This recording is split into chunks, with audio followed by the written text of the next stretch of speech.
I audible? Am Yes, I sir. audible? Yes, Yes. sir. The voice is clear, right?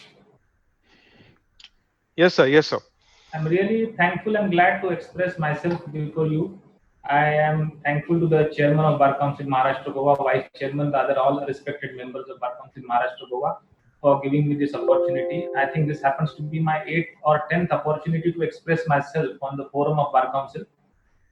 Friends, the topic which has been given to me today happens to be the powers of Indian Supreme Court. As you all lawyers are new incumbents in our field of legal profession, we should be aware what exactly are the powers of the highest forum of our profession, which is at the epitome, which is at the apex, that is the Supreme Court of India. What is the powers? What are the parameters in which these powers are exercised? We all, as a new incumbent, should be aware of. Friends, to start with my lecture, I will be giving reference to one poem, a Hindi poem by a very famous poet, Maithili Sharan Gupta. We are seeing in COVID-19, today's era, all are in lockdown and Ramayana is being played on television. This is a poem relating to Ramayana which is very relevant for our discussion. The, the background of this poem is that when Ram, Sita and Lakshman are in exile, they are in jungle, and when Ram and Sita are resting in the hut, Lakshman is very vigilant, like how our Supreme Court is continuously vigilant. The same way Lakshman is vigilant in protecting his brother and sister-in-law. Same way the Supreme Court protects with a vigilant eye continuously day and night with oil in the eyes the Indian Constitution. Supreme Court guards the Constitution just the way Lakshman guarded Rama. The poem is जाग रहा है कौन धनुर्धर जबकि भुवन भर सोता है. Kindly listen to me properly. जाग रहा है कौन धनुर्धर जबकि भुवन भर सोता है. भोगी कुसुमा योगी सा बना दृष्टिगत होता है. इस कुटिया में कौन सा धन है. कॉन्स्टिट्यूशन में ऐसा कौन सा धन है. इस कुटिया में कौन सा धन है जिसकी रक्षा में इसका तन है मन है जीवन है. सुप्रीम कोर्ट का तन मन जीवन जिसकी रक्षा में लगा हुआ है. इस कुटिया में इस कॉन्स्टिट्यूशन में ऐसा कौन सा धन है. तो कवि आगे कहते हैं मैथिली शरण गुप्त, मृत्यु लोक मालिन्य मेटने स्वामी संग जो आई है, तीनों लोक की लक्ष्मी ने आज ये कुटिया अपनाई है. विजन वेश है विजन शेष है निशाचर माया ठहरी, वीर वंश की लाज यही है फिर वीर क्यों ना हो पहरी. आज भारत में आई हुई मलिनता को मिटाने के लिए सुप्रीम कोर्ट की स्थापना की गई है और इंडियन कॉन्स्टिट्यूशन जो स्थापित हुआ है उसकी रक्षा के लिए सुप्रीम कोर्ट हमेशा तत्पर है. That is, Supreme Court is the guardian of the Indian Constitution. Even at night, 3 o'clock, Supreme Court opens itself when the whole world is sleeping, and to protect and guard the Constitution, Supreme Court exercises a vigilant eye. Friends, to start with this, I would like to tell you that in India, Supreme Court is powerful because we have the Constitution, a written form of Constitution. In United Kingdom, they don't have a written Constitution.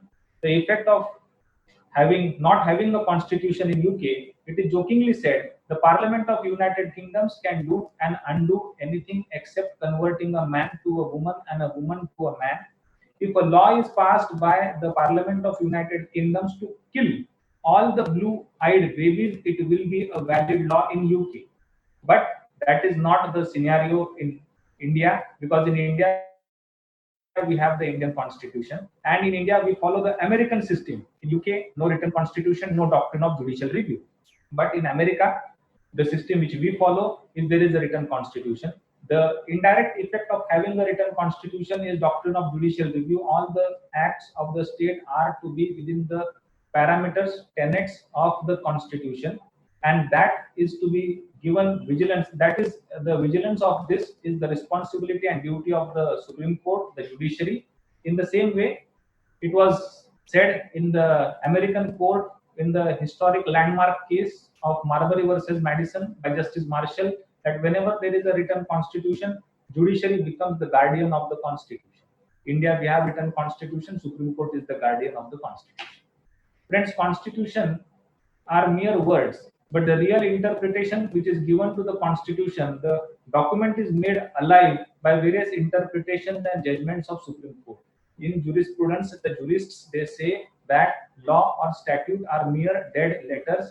Life is poured in the dead letters of the statute by judgments of the courts. In the same way, Our Indian constitution is nothing but they are the dead letters, and life is given to this constitution. It is made volatile by various Supreme Court judgments. American author says constitution is like word mother. If you are told to write word mother on a piece of paper, they are six dead letters, but the actual meaning you find by various experiences which you have gained throughout your life. Dnyaneshwar Dnyaneshwari लिहिताना असं म्हणतात की भगवद्गीतेचं विवेचन ज्ञानेश्वर ज्ञानेश्वरीमध्ये करतात. ते भगवद्गीतेबद्दल असं म्हणतात की जो ग्रंथ कालानुरूपी कालमानाप्रमाणे स्वतःला बदलतो, कालांतराने स्वतःच्या मध्ये बदल करून बदलणाऱ्या परिस्थितीला अर्थ प्रदान करू शकतो, तोच ग्रंथ चिरकाळ टिकतो. Same is with the Indian constitution. As the need of the society changes, interpretation of the constitution changes, and that interpretation is given by Supreme Court. Same Article 21, 2 lines article, whereby no person shall be deprived of right to life and personal liberty except in accordance with the procedure established by law. Two lines, two sentences, but the meaning you cannot find by just plain reading of these two sentences, friends. The clear meaning which is given to these two lines, you will have to refer numerous judgments of Supreme Court that start from the case of Khadak Singh, where right to life includes, in Khadak Singh's case, right to life includes right as to privacy. In the case of Ravikant Patil, right to life includes right as to dignity. MC Mehta case, right to life includes right as to having good environment. There are numerous cases. Menka Gandhi, right to life includes right to go abroad. Parmanand Katara case, right to life includes right as to health. Hussein Ara Khatun, right to life includes right to speedy justice. Plethora of cases have given meaning, added meaning, have expanded the definition, scope of the Constitution. And that is the beauty of Indian Supreme Court. That is the power, that is the responsibility, and that happens to be the parameters and the scope of Supreme Court's power, which is exercised by it. Friends, the day is not far when today I am sitting in my office over here in Pune and I am expressing something to you. The day is not far whereby right to access internet can also become fundamental right. The need of the society may change, and Supreme Court may be put to that instance where Supreme Court may interpret Article 21 includes right to access internet. Sir, sorry to interrupt you. Can you be little louder, sir? Your voice is little low. Shall I put on the mic? I think so, sir, because right now. Now am I clearly audible? Yes, yes, yes. Am I clear? Yes, sir. My laptop's mic is far away, and I think I have to be closer to the mic so I can be audible. Now I'm pretty audible, right? Yeah. Yeah, very clear. If at all my voice cracks, just let me know. Just interrupt me. Okay? Sure, sir. Yeah. So sorry to interrupt. Please carry on. No. It's all right. So, friends, as I was telling you, Supreme Court has always increased the meaning, has always expanded the meaning of the Constitution to meet the ends of the needs of the society. The basic question as lawyer, and the first part of our today's discussion, which may arise in our mind, of which we should be very clear of, whether Supreme Court makes the law or Supreme Court declares the law. Supreme Court कायदा बनवतं का Supreme Court कायदा जाहीर करतं? There is a difference between it. As per the constitutional scheme, it is the responsibility of the parliament to make the law, but Supreme Court, under the garb of judicial activism, in various cases, we have seen Supreme Court interprets the law. Supreme Court has given interpretation to the Constitution and has framed various guidelines and rules. For example, in the case of Vishakha, there were no clear guidelines to preclude harassment, sexual harassment of females working at various workplaces in India. No law of parliament was holding the field. Supreme Court, in the case of Vishakha versus state of Rajasthan, you all are aware. Supreme Court framed rules and guidelines whereby they were made applicable all over India. In the case of MC Mehta versus Union of India, Ganga case, असं सांगितलं जातं की भगीरथाने स्वर्गातली गंगा पृथ्वीवरती आणली.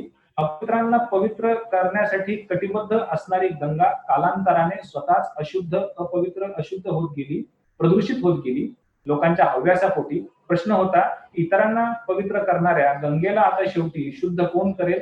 MC Mehta versus Union of India. Supreme कोर्टाला आधुनिक भगीरथाची भूमिका वठवावी लागली.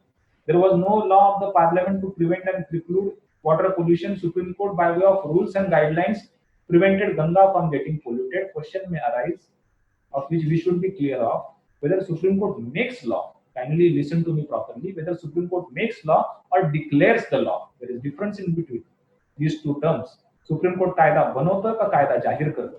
तर मित्रांनो एक लक्षात घ्यायला हवं, friends, we should be very aware, Supreme Court never makes law, Supreme Court only declares the law.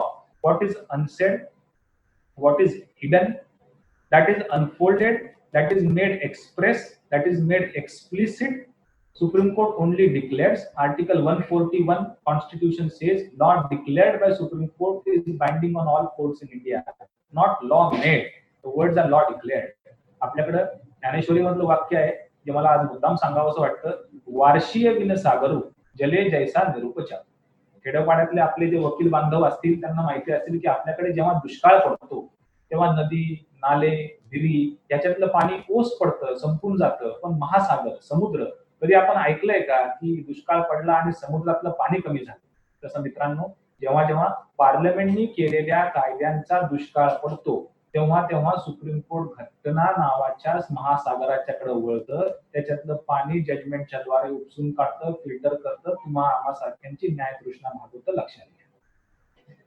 That is the beauty of Indian Supreme Court in interpreting the Constitution to satisfy the judicial thirst of the citizens. Whenever Supreme Court has found that under the garb of judicial activism it is exceeding its limit, Supreme Court has curtailed its power itself. That is the beauty of Supreme Court. It has accepted its mistakes, and Supreme Court has, in many cases, when it has found that it is in the garb of judicial activism making the law, Supreme Court has curtailed, has overruled its own decisions. Those cases are, the first case, index case in this behalf is P. Ramchandra Rao versus State of Karnataka. Interesting case where Supreme Court said we are not lawmakers, we are only the persons who declare the law. We are the institution who declare the law. We are not lawmakers.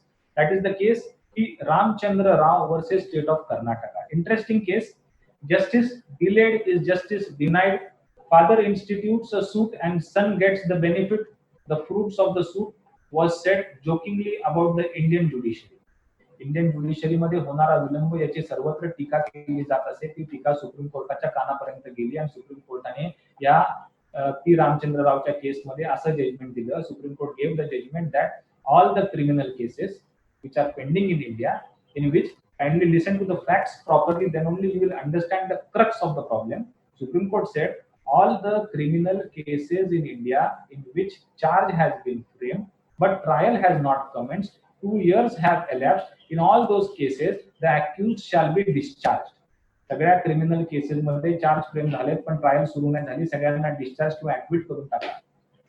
मग supreme कोर्टासमोर शेवटी पुन्हा प्रश्न आला की अशा प्रकारचं discharge किंवा ऍक्विटल आपण खरंच करू शकतो का? जजमेंटच्या द्वारे आपण अशा प्रकारच्या ऑर्डर्स पास करू शकतो का? ब्लँकेट ऑर्डर्स पास करू शकतो का? आणि सुप्रीम कोर्टाने आपलीच जीभ चावली, आपला हात आवरता घेतला, ती लक्ष्मण रेषा ओळखली आणि सुप्रीम कोर्टाने स्वतःच आपलं दिलेलं जजमेंट परत रद्दबातल केलं. It was overruled and Supreme Court said that such kind of amendments whereby acquittal or discharge for delay can be done only by necessary amendments in the CRPC or the IPC by the parliament, that cannot be done by the judgments of the court. Therefore, justice delayed is justice denied. In the same way, justice hurried is justice buried is what Supreme Court said. Also, in an interesting case whereby various we find that all over India, various communities they protest that their caste should be given protection. We need to understand what are the powers of judiciary in granting protection in reservations of any caste or any community. In that respect, a very important case is State of Maharashtra versus Milin. State of Maharashtra versus Milin, a very landmark case. जातीवर्ण रिझर्वेशनच्या बद्दल supreme कोर्टाचं काय म्हणणं आहे याबद्दलची landmark केस आहे Maharashtra versus Milind. In this case, Supreme Court said very interesting facts of the case were Milind was an aspirant. He was a citizen of Maharashtra living somewhere near Nagpur, and his claim in Nagpur High Court was that I do not belong to reserved category. Kindly listen to facts properly. Milind said, I do not belong to reserved category, but my caste to which I belong is having pretty similarity to the reserved category. So not only I, but whole of my community should be given benefit of reservation. And that was accepted by the Nagpur High Court. मिलिंदचं असं म्हणणं होतं state of Maharashtra versus मिलिंदच्या केसमध्ये की मी reserved कॅटेगरीच्या जमातीचा नाही, पण माझी जमात आणि ज्या जमातीला रिझर्वेशन दिलेलं आहे त्याच्यामध्ये साम्य आहे, मलाच नाही माझ्या पूर्ण जमातीला या हायकोर्टाने रिझर्वेशनचा हा दर्जा बहाल करावा. आणि हायकोर्टाने तो दर्जा आर्टिकल 14चं इक्वालिटीचा प्रिन्सिपल लावून बहाल केला. सुप्रीम कोर्टासमोर प्रश्न होता, एखाद्या जातीला आपण रिझर्वेशनचा दर्जा देऊ शकतो का, तो काढून देऊ शकतो का, ते काम पार्लमेंटने करायचं. तर Indian Supreme Court clarified that what High Court has done is wrong. Giving or taking away reservation of any caste or any community is the responsibility, duty and obligation of the parliament, which can be done by parliament's law alone and not by way of judicial judgment. म्हणजे जजला supreme कोर्टातले न्यायमूर्ती असेल किंवा हायकोर्टातले न्यायमूर्ती असतील त्यांना न्यायदान करताना त्यांची सीमा ओलांडता येत नसते. जेव्हा जेव्हा ते कायदे बनवण्याच्या भूमिकेत जातात तेव्हा तेव्हा त्यांच्यावरती प्रतिबंध असतो. They only declare, not make the law. म्हणूनच महाभारतामधलं पुन्हा मी एक उदाहरण तुम्हाला देऊ इच्छितो. महाभारतातलं युद्ध संपतं, दुर्योधन पांगळाहून पडलेला असतो, त्याचे दोन्ही पाय तुटलेले असतात. त्याला भेटण्यासाठी कृष्ण जातो. तर दुर्योधन कृष्णाला प्रश्न विचारतो की अरे केशवा, कृष्णा म्हणतो तुझ्यापेक्षा दुप्पट सैन्यबळ माझ्याकडे होता, नारायण तिकडे होता, नारायणी सेना माझ्याकडे होती, जास्त योद्धे माझ्याकडे होते, तरी सुद्धा माझी अशी अपंग आधू होऊन पडण्याची ही वेळ का आली. कृष्णाने दिलेलं उत्तर फार मार्मिक आहे, महत्वाचं आहे आणि सुप्रीम कोर्टातल्या न्यायमूर्तींना हे माहित आहे. सुप्रीम कोर्टातले न्यायमूर्ती हे जाणून आहेत. कृष्ण त्याला दुर्योधनाला असं सांगतो, त्वम जानम अधर्मम नचले प्रवृत्तम.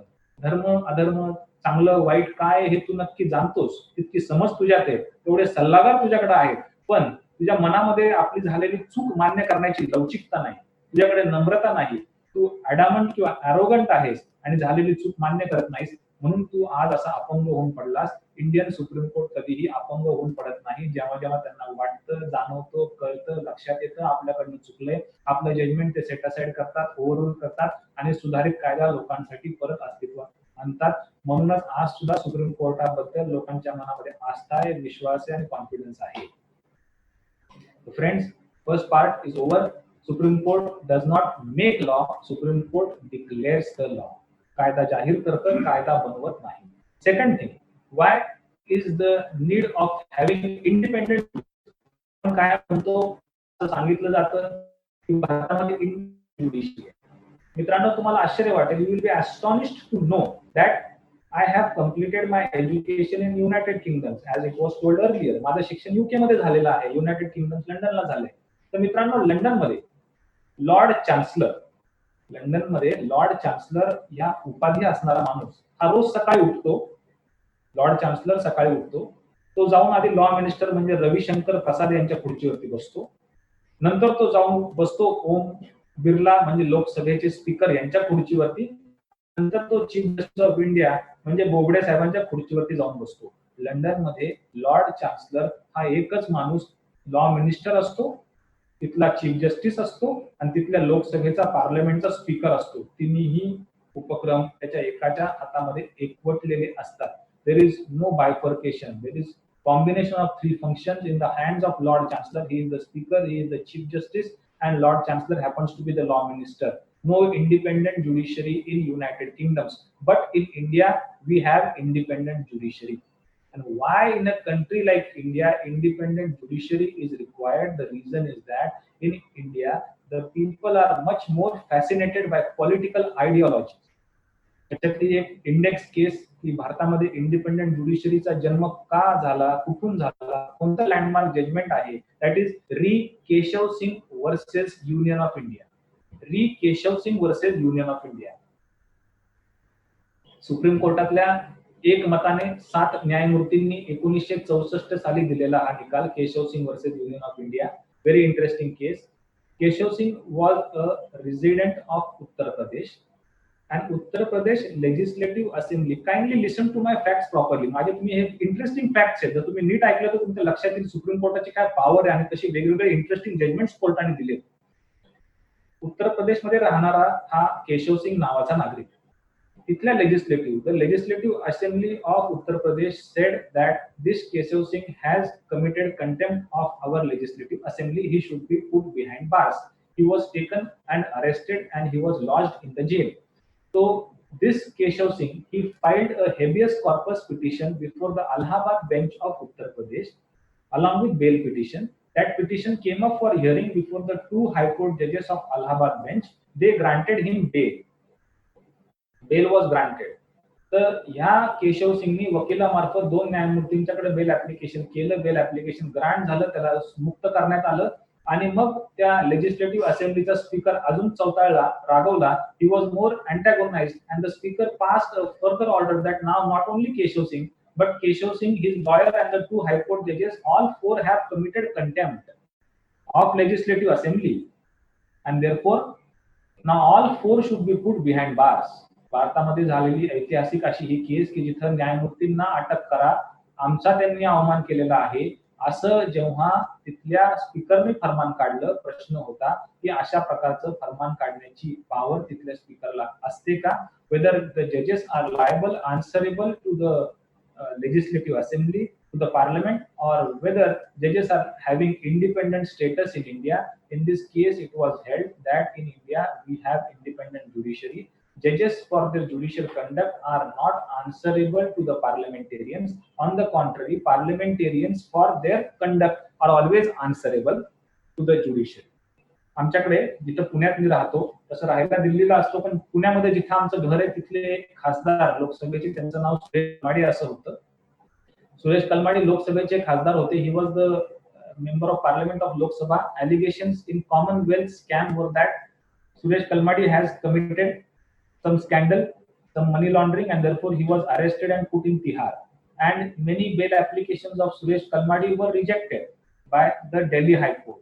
But ultimately, his lawyer, being very wise, he framed new petition in which his contention of the lawyer was that my client does not want bail for himself, but he happens to be elected representative. ते एक elected representative आहेत, त्यांना स्वतः करता जामीन नको आहे, पण ते तुरुंगात असल्यामुळे त्यांच्या मतदारसंघातला आवाज, लोकांचा आवाज दबला गेलेला आहे, त्यांच्यासाठी नाही पण लोकांसाठी त्यांना जामीन द्या असं पिटिशन हायकोर्टासमोर त्यांच्या वकिलांनी मांडलं. आणि ते जज सुद्धा राजीव सहाय अँड लॉ नावाचे न्यायमूर्ती, अत्यंत हुशार आणि विद्वान न्यायमूर्ती आहेत. त्यांनी त्या पिटिशनवरती सुनवाई करताना असं सांगितलं की अच्छा, जर का तुम्हाला तुमच्या मतदारसंघातल्या लोकांची इतकी आपुलकी आणि तुळका आलेला असेल तर आपण बाहेर फिरत असताना याच्या आधी किती वेळा लोकसभा अटेंड केली, किती वेळा लोकांचे प्रश्न विचारले आणि मतदारसंघातले प्रश्न उपस्थित केले, त्याचा आपण आढावा घेऊ. त्यांनी स्पीकरला फरमान पाठवलं की यांचं लोकसभेतलं वर्तन कसं होतं आम्हाला पाहायचंय. जज खासदाराचं वर्तन कसं आहे याची शहानिशा करू शकतो, पण जजचं वर्तन कसं आहे याची शहानिशा पार्लमेंट करू शकत नाही. कलमाडींच्या केसमध्ये कलमाडींचं वर्तन आधी कसं होतं ते त्या न्यायमूर्तींनी त्याचा आढावा घेतला आणि मग त्यांचा आढावा घेतल्यावरती सांगितलं की यांचं जुनं वर्तन पाहता यांना बेल देण्याचं कोणतंही कारण नाही. In India we have independent judiciary. Independent kindly listen properly. Parliamentarians are always under the scrutiny of judiciary. आपण जर का प्रश्न विचारला की त्या मुलांपैकी आवडतं मूल कोणतं, तर आईला सगळी मुलं सारखी असतात. पण मित्रांनो, hello, I am audible? Hello hello. जसं एखाद्या आईला प्रश्न विचारला की 3 मुलांपैकी आवडतं sir, but the network is disturbing, sir. Maybe some network issues because some. But I am audible, na? Clear. The voice is yes, clear. Yes. The fluency is clear in the voice, right? So if a mother is asked a question which happens to be your dear kid, तर आईला सगळी मुलं सारखी असतात, पण जास्त कळवळा जो कमकुवत असतो त्या मुलाबद्दल असतो. Constitution has 3 kids, 3 children. Out of the 3 children, judiciary is the weakest. It is neither with the sword nor with the purse, but mere judgment. Judiciary 3 मुलांपैकी सगळ्यात कमकुवत आहे. स्वॉर्ड म्हणजे तलवार, पोलीस किंवा मिलिटरी पॉवर ती पंतप्रधानाकडे असते, एक्झिक्युटिव्हकडे असते. पर्स म्हणजे बजेट सँक्शनिंग पॉवर, पैशाची पॉवर ही पार्लमेंटच्याकडे असते. पण ह्या दोन्ही गोष्टी, पर्स पण नाही आणि स्वॉर्ड पण नाही, मग जजकडे काय आहे तर फक्त जजमेंट आहे. कागदावरती सही करण्याच्या पलीकडे जजकडे कोणताही अधिकार नाही. म्हणून इंडियन ज्युडिशियरी ही त्या अर्थानं या 2 लोकांच्या, 2 संस्थांच्या पेक्षा कमकुवत असल्यामुळे तिला इंडिपेंडेंट ठेवावं हे घटनाकारांना आधीपासून अभिप्रेत होतं, माहित होतं, ते जाणून होते. मित्रांनो, apart from this, now will have the third aspect of my discussion. Third aspect is how are the judges of High Court and Supreme Court appointed. आता तुम्ही नवीन वकील आहात, नवीन वकिलांच्या मनामध्ये याबद्दल कुठेही दुमत असता कामा नये. जर तुम्हाला कोणी प्रश्न विचारला की आपले लोअर ज्युडिशरीचे जजेस कसे अपॉइंट केले जातात, तर आपण ठोकपणे सांगतो की लॉ मिनिस्ट्री नोटिफिकेशन काढते, मग प्रिलिम एक्झाम असते, मेन्स एक्झाम असते, ओरल एक्झाम असते, उत्तमला ज्युडिशियल ट्रेनिंग होतं आणि मग लोअर ज्युडिशरीचे मॅजिस्ट्रेट अपॉइंट केले जातात. प्रश्न असा जर तुम्हाला कोणी विचारला नवख्या वकिलांना किंवा सिनियर वकिलांना सुद्धा की कसे हायकोर्ट आणि सुप्रीम कोर्टातले न्यायमूर्ती कसे अपॉइंट केले जातात, कोणती प्रोसिजर अडॉप्ट केली जाते, तर मित्रांनो ते सांगण्यासाठी तुम्हाला कोणत्याही एका घटनेच्या कलमावरती आधार ठेवता येत नाही. A single article of the constitution or the constitution itself does not answer this question. For this you need to have reference of 3 Supreme Court judgments. Supreme Court High Court जजेसची अपॉइंटमेंट कशी होते याचं उत्तर घटनेच्या आर्टिकल नाही, याचं उत्तर judgments मध्ये आहे. First judgment, because we know says the judge of the High Court or Supreme Court shall be appointed by Chief Justice of India in consultation with the President. तर ह्या जो इन कन्सल्टेशन आहे, तर याच्यामध्ये अंतिम वाक्य कुणाचा असणार, अंतिम शब्द कुणाचा असणार, राष्ट्रपती किंवा राष्ट्रपती म्हणजे शेवटी इनटू ब्रॅकेट पंतप्रधान. तर पंतप्रधान, prime minister will have the ultimate say or whether chief justice will have the ultimate veto was the point of discussion since the inception of the constitution. घटना अंमलात आल्यापासून जजेसच्या नेमणुका करताना शेवटचं वाक्य किंवा बलवान वाक्य, शेवटचा शब्द, मोलाचा शब्द हा कुणाचा असणार, राष्ट्रपतीचा शब्द हा मोलाचा ठरणार का निर्णायक शब्द हा चीफ जस्टिसचा असणार, हा तेव्हापासूनचा प्रश्न होता. आणि सुप्रीम कोर्टाला शेवटी 3 जजमेंटच्या द्वारे हे क्लॅरिफाय करावं लागलं. सगळ्यात पहिलं जजमेंट सुप्रीम कोर्टचं होतं, SP Gupta versus Union of India.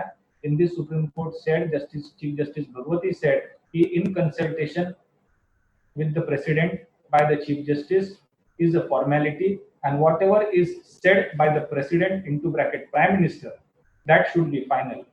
Chief Justice Bhagwatinचं SP Gupta 1983 Bhagwati said that the President into bracket Prime Minister will have the ultimate veto. But due to this, there were many political appointments, and this view was to be declared as an erroneous or wrong view, or it was to be changed. Therefore, after 10 years, SP गुप्ताला बदलण्याची गरज आली, कारण मग यामुळे पंतप्रधान appointment करायला लागले आणि मग सगळ्या पॉलिटिकल अपॉइंटमेंट्स व्हायला लागल्या, इंडिपेंडेंट ज्युडिशरीचं अस्तित्व धोक्यामध्ये जायला लागलं आणि मग शेवटी सुप्रीम कोर्टाला पुन्हा आपला व्ह्यू बदलावा लागला. आणि सुप्रीम कोर्टाने 10 वर्षानंतर सुप्रीम कोर्ट ऍडव्होकेट्स ऑफ रेकॉर्ड 1993 या केसमध्ये सुप्रीम कोर्टाने सांगितलं that the consultation is not a formality, but the appointment shall be made not by the President into bracket Prime Minister, but it should be made by the Chief Justice of India. Chief Justice of India shall have the ultimate veto. शब्द महत्वाचे, ultimate veto is with the Chief Justice of India. असं ह्या supreme court advocate on record versus Union of India 1993 या केसमध्ये सांगण्यात आलं. आता काय झालं मित्रांनो, आधी सगळी पॉवर प्राईम मिनिस्टरकडे होती SP गुप्ताच्या केसमध्ये, आता सगळी पॉवर चीफ जस्टिसच्या एकट्याकडे आली supreme court advocate on record या केसमध्ये. म्हणजे ह्या 2 केसेस जे 10 वर्षामध्ये निकाल्या त्याच्यामध्ये कॉन्सन्ट्रेशन ऑफ पॉवर होतं. आणि लॉर्ड ऍक्टन फार छान सांगतात की सत्तेचा एक मूलभूत गुणधर्म असा आहे की ज्याच्या हातात सत्ता येते त्याला वेळ लावते, म्हणून सत्तेचं विकेंद्रीकरण असावं, डिसेंट्रलायझेशन असावं, सत्ता एखाद्याच्या हातामध्ये एकवटलेली नसावी. म्हणून तिसऱ्या जजमेंटची उत्पत्ती झाली. कारण आपण जर पाहिलं लॉर्ड ऍक्टन फार छान सांगतात, power corrupts and absolute power corrupts absolutely. आणि आपल्या भारतीय लोकांची मानसिकता, विवेकानंद आणि गौतम बुद्ध असं सांगतात की आपण कोणतीही एक्स्ट्रीमिटी निवडणारे लोक नाहीत, आपण सुवर्ण मध्य निवडणारे लोक आहोत. म्हणूनच तिसऱ्या सुवर्ण मध्य जजमेंटची गरज होती. एक त्या चीफ जस्टिस कडेही अधिकार नको, एक त्या राष्ट्रपतीकडेही नको, आणि म्हणूनच शेवटी गोल्डन मीन. कारण भारतीय जर तुम्ही आपली पद्धती पाहिली तर we are neither capitalist nor socialist, we have mixed economy. We are neither federal nor unitary, we are quasi federal. आपल्याकडं असं उपरोधाने जोकिंगली म्हटलं जातं की our Rashtrapati Bhavan is between the 10 Downing Street of England and the White House of America. आपलं राष्ट्रपती भवन America आणि इंग्लंडच्या बरोबर मध्ये आपण दोघांचा सुवर्णमध्य निवडलेला आहे. तो सुवर्णमध्य शेवटी सुप्रीम कोर्टाला ह्या जज अपॉइंटमेंटच्या केसमध्ये निवडावा लागला आणि सुप्रीम कोर्टाने तिसऱ्या जजमेंटची निर्मिती केली, स्पेशल रेफरन्स ऑफ 1998. आणि आज जर कोणी तुम्हाला प्रश्न विचारला की जजेसची अपॉइंटमेंट कशी होते, तर उत्तर आहे special reference of 1998, third judgment. whereby Supreme Court says कि it is not the Chief Justice alone, but it is the collegium system. Collegium system हा जो शब्द, याची जी उत्पत्ती, याचा जो जन्म झाला त्या तिसऱ्या जजमेंटच्या मधनं झाला की चीफ जस्टिस एकटा अपॉइंट करत नाही. First 5 senior most members of the Supreme Court, the first 5 senior most judges, they are the appointing authority. There the procedure which is adopted is that all the 5 should unanimously decide as to the names. 5 लोकांनी एक मताने एक वाच्यतेने सांगितलेल्या नावांवरती शिक्कामोर्तब केला जातो. एकट्या chief justice कडे किंवा एकट्या राष्ट्रपतीकडे कोणताही अधिकार नाही. This is the way in which Supreme Court collegium works. First 5, that is senior most members, which is the judgment is delivered in the case of special reference 1998. Collegium systemचा अस्तित्व जन्म त्या केसमध्ये झाला, उगम तिथे झाला, लक्षात घ्या. मित्रांनो, आता आपण एक पुढचा मुद्दा घेऊया की relation between high court and Supreme court. We should be very much aware, friends, when we are practicing as lawyers and when we have read constitution and when a lawyer like me, माझ्यासारखा वकील जेव्हा high court किंवा supreme कोर्टामध्ये practice करतो, माझ्या डोक्यामध्ये किंवा माझ्या ध्यानामध्ये ही गोष्ट कायम असायला हवी की सुप्रीम कोर्ट आणि हायकोर्ट मध्ये फरक काय. फरक म्हणजे अथॉरिटीचा फरक नाही, फरक म्हणजे कॉन्स्टिट्यूशनल अथॉरिटीचा फरक काय. Whether Supreme Court and High Court, which are the two constitutional courts having the writ powers, are exercising the writ powers in similar way, or whether Supreme Court is having some superior power. That was decided in the landmark case. मी तुम्हाला ज्या सगळ्या cases सांगतो मित्रांनो, ह्या घटनेच्या supreme कोर्टाशी निगडीत landmark cases लक्षात घ्या. मुद्दाम तुम्ही नोंदवून ठेवा. मी त्याचे तुम्हाला जजमेंटची माझी जो PDF फाईल आहे ती सुद्धा फॉरवर्ड करेल. So the case in which High Court and Supreme Court relation was decided was the Naresh Miraskar versus State of Maharashtra. Naresh Miraskar versus the State of Maharashtra. Very interesting case. Justice तारकुंडेंनी दिलेले हे judgement आहे. 1975 सालचं judgement आहे. नरेश मिरजकर, मी तुम्हाला मुद्दाम प्रश्न विचारणार आहे या केसच्या अनुषंगाने. मला त्याचं उत्तर पण तुम्हालाच द्या, मला तुम्ही समोर तर काही देऊ शकत नाही. नरेश मिरजकरचे फॅक्ट सगळे ऐकून घ्या. नरेश मिरजकरच्या विरुद्ध बॉम्बे हायकोर्टाने एक निकाल दिलेला होता. नरेश मिरजकर, NARESH, नरेश मिरजकर या केसमध्ये हायकोर्टाने नरेश मिरजकरच्या विरुद्ध एक निकाल दिला. तो त्या निकालाशी असहमत होता. He was dissatisfied by the judgment given by High Court. He wanted to challenge that on merits before the Supreme Court. So against the judgment of High Court, to approach the Supreme Court, there are various modes provided by the Constitution. Either you can go by way of civil appeal. You can file criminal appeal, Article 132, 133, 134 of the Constitution. Or you can file a special leave petition, Article 136 of the Constitution. Naresh Miraskar did not do any of these things. He filed a writ petition. कळीचा मुद्दा, महत्वाचं वाक्य लक्षात घ्या. हायकोर्टाच्या निकालाच्या विरुद्ध तुम्ही supreme कोर्टात जाताना रिट पिटिशन फाईल करू शकता का, हा मुद्दा प्रथमतः Naresh Mirajkar versus state of Maharashtra of Supreme Court, it came up for decision, and here the question arose: what is the constitutional relation between High Court and Supreme Court? Whether writ petition can be filed. So my question to you is whether a writ petition can be filed against High Court's judgment in the Supreme Court.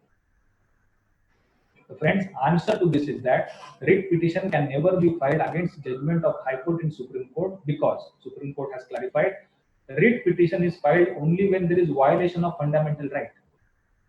High Court's order do not violate your fundamental right. Judicial orders don't violate fundamental rights. Writ petition or fundamental rights are violated by a state. Stateच फक्त तुमच्या या मूलभूत हक्कांवरती गदा आणू शकतो. And what is state is defined in Article 12 of the Constitution. So High Court and Supreme Court do not come within the tenets and the parameters of this definition. High Court is not state. So it is neither state nor judicial orders violate fundamental right. Therefore, you can challenge High Court's order in Supreme Court on the grounds that it is violating some merits of the case, but not on the ground that it is violating fundamental right. म्हणूनच त्या केसमध्ये 7 जजेसने एक वाच्यतेने 6 versus 1 या मेजॉरिटीने सांगितलं होतं की the relation between High Court and Supreme Court is that of younger and elder brother. Even the writ of certiorari, माहिती आपल्याला 5 प्रकारचे रिट असतात: mandamus, quo warranto, prohibition, habeas corpus आणि certiorari.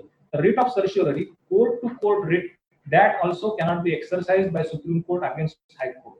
From the eyes, जसं मी आता चष्मा घातलाय, घटनेचा चष्मा जो तुम्ही घातला, तर या चष्म्यातनं हायकोर्ट आणि सुप्रीम कोर्ट दोन्ही समान पातळीवरती आहेत, लक्षात घ्या. Constitutionally speaking, High Court and Supreme Court are having equal powers. In some cases, it is said that High Court has more powers in writ jurisdiction. Therefore, writ petition can never be filed against the order of High Court in Supreme Court. Relation between them is that of younger and elder brother. पण या केसमध्ये 7 न्यायमूर्तींपैकी एक न्यायमूर्ती हे dissenting होते, त्यांचं नाव आहे हिदायतुल्ला. हिदायतुल्ला साहेबांनी फार छान सांगितलं होतं की जर राज्यघटनेने सुप्रीम कोर्टाला उच्च दर्जा दिलेला आहे, राज्यघटनेचे घटनाकार बाबासाहेब आंबेडकरांना जेव्हा प्रश्न विचारला होता की बाबासाहेब तुमचं आवडतं आर्टिकल कोणतं, तर बाबासाहेब आंबेडकरांचं वाक्य होतं की आर्टिकल 32 हे माझ्यासाठी सर्वात जिव्हाळ्याचं आर्टिकल आहे. ते माझ्या भारतीय नागरिकांना सुप्रीम कोर्टामध्ये जाऊन न्यायाची घंटा वाजवण्याची मुभा देतं. म्हणजे मला आर्टिकल 32 सुप्रीम कोर्टाचं हे आर्टिकल जिव्हाळ्याचं आर्टिकल आहे. हिदायतुल्लांनी त्यांचं हेच वाक्य उचललं आणि डिसेंटिंग जजमेंट दिलं की जर का कॉन्स्टिट्यूशननी सुप्रीम कोर्टाला उच्च दर्जा आणि हायकोर्टाला निच्च दर्जा दिला असेल तर विनाकारण आपण हायकोर्टाला आपल्या बरोबरीने का वागवायचं, असं हिदायतुल्ला साहेबांचं डिसेंटिंग जजमेंट होतं. But that was a dissenting view and majority prevails. So High Court and Supreme Court, as far as constitutional powers are concerned, are having similar jurisdiction. And writ of certiorari is not maintainable against the order of High Court in Supreme Court. Is this clear? पुढचा मुद्दा, whether आपण बऱ्याच वेळा पाहतो की वकील लोक strike करतात. आमच्याकडे जिथं मी पुण्यात राहतो तसं तुम्ही राहायला दिल्लीला असतो, पण जेव्हा जेव्हा पुण्यामध्ये मूळचा पुण्याचा असल्यामुळे पुण्यात याची संधी मिळते. Hello, am I audible? Hello, जेव्हा जेव्हा मी एम आय ऑडिबल? जेव्हा जेव्हा मी पुण्यामध्ये या ना, the message was shown on my screen that the internet connection is disrupted, so I asked. So whenever I come to Pune, I find that many lawyers in Pune they go on strike. पुण्यामध्ये मी आलो की पाहतो की आमच्याकडे वकील लोक मागणी करतात, आमच्याकडे हायकोर्टाचं खंडपीठ असावं, वकील लोक संप करतात. कोल्हापूरचे वकील लोक सुद्धा संप करतात. तर मित्रांनो, जर का माझा प्रश्न तुम्हाला असा आहे, पुन्हा मी प्रश्न विचारणार आहे तुमच्या सगळ्या नवीन वकिलांना, की जसं तुम्ही आता वकील झालात तसं उद्या अभ्यास करून तरुण वयामध्ये तुम्ही न्यायाधीश झालात, लोअर ज्युडिशियरीमध्ये एक्झाम देऊन पास झालात आणि पुण्यामध्ये जज म्हणून काम करायला लागला, तर माझ्यासारखा एखादा काळा कोट घातलेला वकील अरविंद आव्हाड नावाचा तुमच्या समोर आला आणि उभा राहिला आणि म्हटला की बाबा जज साहेब, मी आता माझी ही केस वाचलेली आहे, मागे पक्षकार सुद्धा बसलेले आहेत, केस आज सुनवाईला लागलेली आहे, मला बाकी सगळ्या मटेरियल इन्स्ट्रक्शन सुद्धा व्यवस्थित मिळालेले आहेत, पण अडचण थोडी टेक्निकल स्वरूपाची आहे. आज आमच्या इथे म्हणजे असा प्रश्न मी तुम्ही जज झाल्यावरती विचारणार, मी वकील म्हणून विचारणार, तर मला त्याचं तुमच्याकडनं उत्तर हवंय की आता ही केस तुम्ही ऍडजॉर्न करा, आजचं हे मॅटर तुम्ही चालू नका, हा माझा ऍडजॉर्नमेंटचा अर्ज तुम्ही रेकॉर्डला घ्या. आमच्या इथं वकिलांनी पुण्यातल्या आज संप पुकारलेला आहे, न्यायाधीश साहेब तुम्ही आजचे मॅटर ऍडजॉर्न करा. तर मित्रांनो, जज म्हणून तुम्ही काय कराल?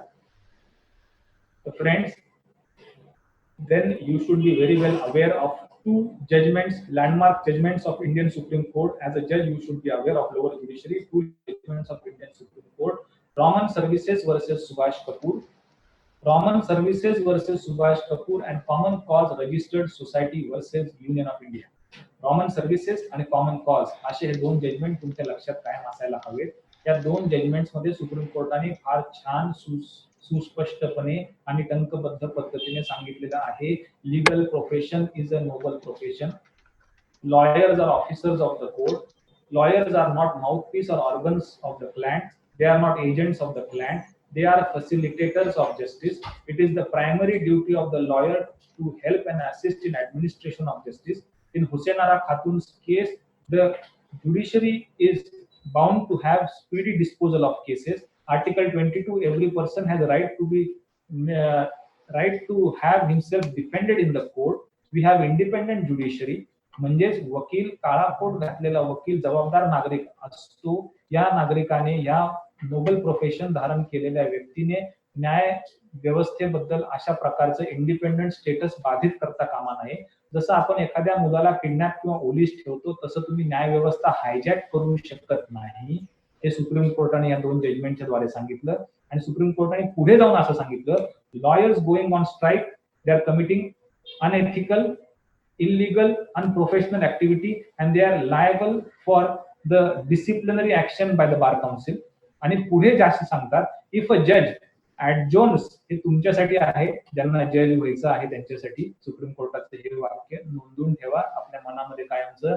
If a judge adjourns a case on the ground of strike, he is committing contempt of Supreme Court. तुम्ही इथं जज म्हणून एखाद्या स्ट्राईक या कारणास्तव ऍडजॉर्न केलं, त्या अर्जावरती सही केली, तर मित्रांनो सुप्रीम कोर्ट तुमच्या बडतर्फीच्या तुमच्या हकालपट्टीच्या अर्जावरती सही करेल, याच्यात दुमत नाही. You are committing contempt if you adjourn the matter on the ground of strike if you are a judge, and lawyers cannot go on strike is what Supreme Court has said, and it is the responsibility of the bar council to take action against such lawyers is what Supreme Court has said. मित्रांनो पुढचा मुद्दा, what are the various jurisdictions of Supreme Court and which jurisdiction, हा मुद्दा बऱ्याच स्पर्धा परीक्षकांच्या मध्ये अनेक supreme court आणि हायकोर्ट जजेस जेव्हा तुमचा इंटरव्ह्यू घेतात तेव्हा हायकोर्ट जजेसनी इंटरव्ह्यू मध्ये हा प्रश्न विचारलेला आहे की which jurisdiction Supreme Court does not have, which jurisdiction Supreme Court does not have. मित्रांनो, Indian Supreme court is one of the most powerful supreme court on the earth. भारतीय सुप्रीम कोर्टाची तुलना अमेरिकेच्या सुप्रीम कोर्टाशी, तुम्ही इंग्लंडच्या सुप्रीम कोर्टाशी, तुम्ही Australia, Canada, जे कोणते प्रगत राष्ट्र यांच्या सुप्रीम कोर्टाशी केली तर भारतीय सुप्रीम कोर्ट हे सगळ्यांच्या तुलनेत सगळ्यात बलशाली, सगळ्यात बलाढ्य सुप्रीम कोर्ट आहे. अमेरिकेतलं सुप्रीम कोर्ट वर्षाकाठी फक्त 29 ते 30 मुद्दे न्याय निवाड्यासाठी काढतं. भारतीय सुप्रीम कोर्टात जिथं मी वकिली करतो तिथं मित्रांनो आमच्याकडे 17 बेंचेस बसतात, 34 न्यायमूर्ती आहेत, 34 जजेस, they sit in combination of 17 benches, आणि रोजच्या रोज 1000 मॅटर्स ते 1200 मॅटर्सचा न्याय निवाडा होतो. अमेरिकेमध्ये वर्षाकाठी 29-30 मॅटर्सचा न्याय निवाडा होतो. भारतामध्ये टाचणी जरी पडली कन्याकुमारीपासून जम्मू काश्मीर पर्यंत, तरी पण ती घटनेच्या चाकोरीमध्ये पडली आहे का हे सुप्रीम कोर्ट पाहतं. 2 भावांचा 10 एकरचा वाद सुद्धा सुप्रीम कोर्ट पाहतं, आणि बेळगाव तुमचं का बेळगाव आमचं असा महाराष्ट्र आणि कर्नाटकातला वाद सुद्धा सुप्रीम कोर्ट पाहतं. गोदावरीचं आणि कृष्णेचं पाणी तुमचं का आमचं किती, याच्यामध्ये सुद्धा सुप्रीम कोर्ट लक्ष घालतं, आणि एखाद्या खेडेगावातल्या एखाद्या 2 भावांच्या 2-5 एकर जमिनीचा न्यायनिवाडा सुद्धा सुप्रीम कोर्ट करतं. ही सुप्रीम कोर्टाची भारताची खासियत आहे. भारतातलं supreme court, it is sed one of the most powerful. Indian Supreme court has various jurisdiction. It is the highest civil, highest criminal, it is the equity court, highest constitutional court, it is the court with original civil jurisdiction. In case of some inter-territorial dispute, suit can be filed in Supreme Court. One jurisdiction, माझे शब्द नीट ऐका, लक्षात ठेवा, लिहून ठेवा. One jurisdiction Indian Supreme Court does not have. एक jurisdiction भारतीय supreme कोर्टाच्याकडे नाही, that is original criminal jurisdiction. Original criminal jurisdiction Indian Supreme Court does not have. त्याच्यातली केस लॉ तुम्हाला सांगतो. VC Mishra versus Union of India. VC Mishra versus Union of India is the case law. Very interesting case law friends. VC Mishra म्हणजे केस law, मी मुद्दाम तुम्हाला सगळे interesting केस law सांगतोय, तुम्ही नोंदून ठेवा, नंतर पीडीएफ फाईल सुद्धा मी पाठवेल. VC Mishra, he was the chairman of Bar Council of India, and he was also a practicing advocate of Supreme Court. When he was arguing this case before Supreme Court, it was found that he is bit loud and bit arrogant. So Supreme Court judges, they interrupted him and they said, "You better stop. We hereby initiate contempt." Mishra साहेब, तुम्ही बहुतेक bar council of इंडियाच्या अध्यक्षपदाच्या आविर्भावामध्ये बोलत आहात. तुम्ही आता तुमचं संभाषण थांबवा. आम्ही तुमच्यावरती कंटेम्प्ट आणि तुमच्यावरती क्रिमिनल ऍक्शन घेतो कंटेम्प्ट बद्दलची, आणि we also confiscate your sanad.